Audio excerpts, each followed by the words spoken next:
living in a patriarchal society. Women somehow tend to be always blamed for any fault. Her family holds her responsible for their reputation. So the minute this woman did something wrong, they see no solution but to kill her.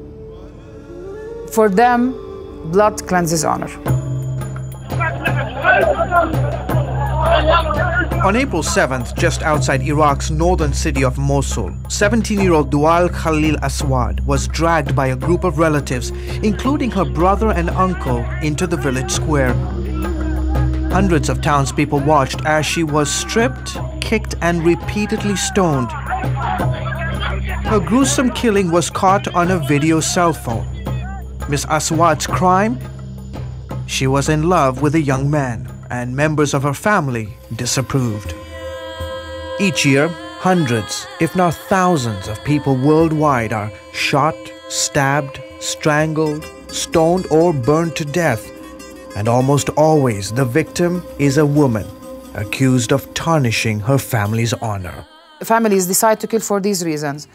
Rumors, suspicion, rape. If a woman is raped, sometimes they blame her for the rape. Incest, also they might kill her. Choosing her own man to get married to. Talking to a man.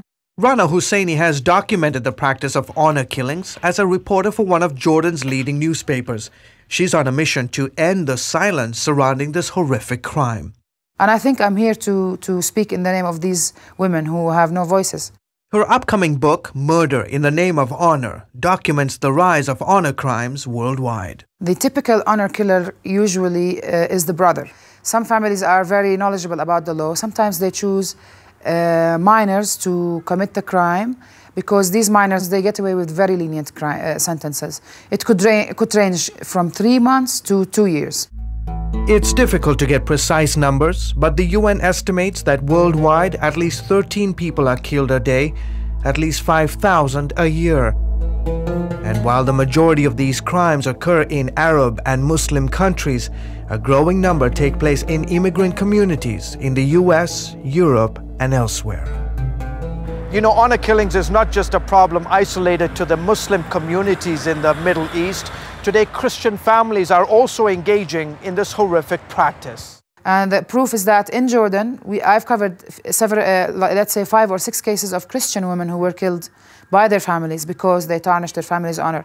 There are similar cases reported in Syria, similar cases reported in Egypt, South America also. But the problem is generally more prevalent in Islamic cultures, where women are often viewed as property with no rights. A few months before Dual Khalil's murder, Farida, also from northern Iraq, was kidnapped from her home and taken to the Turkish city of Salopi. There she was drugged, raped, and sold into prostitution. I was treated like an animal. I was used like a piece of meat. She was discovered by Turkish authorities and sent back to Iraq.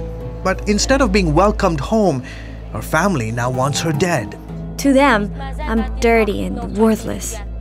Farida is now being protected by a group of human rights activists at an undisclosed location.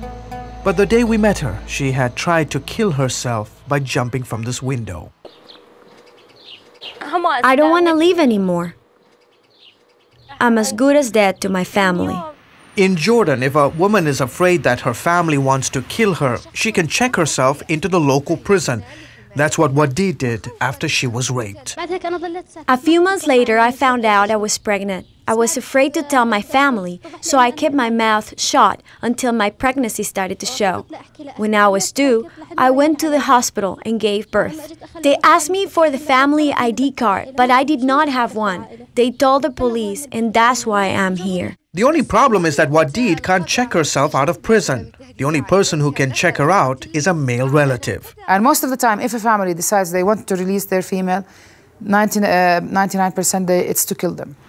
Human rights experts say dozens of women are languishing under the so-called protective custody in Jordanian prisons. Some of the women, they've been in the prison for more than 5 years. Zaina and Shadi got out last year only after agreeing to get married in prison.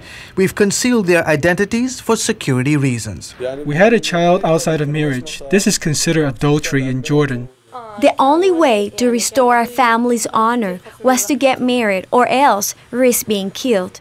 Honor killings are technically illegal in Jordan, but tradition and social pressure make it difficult to amend laws that allow killers to get off with little or no punishment. We just can't abandon these traditions quickly. It will take time. We're making progress and things are going to get better.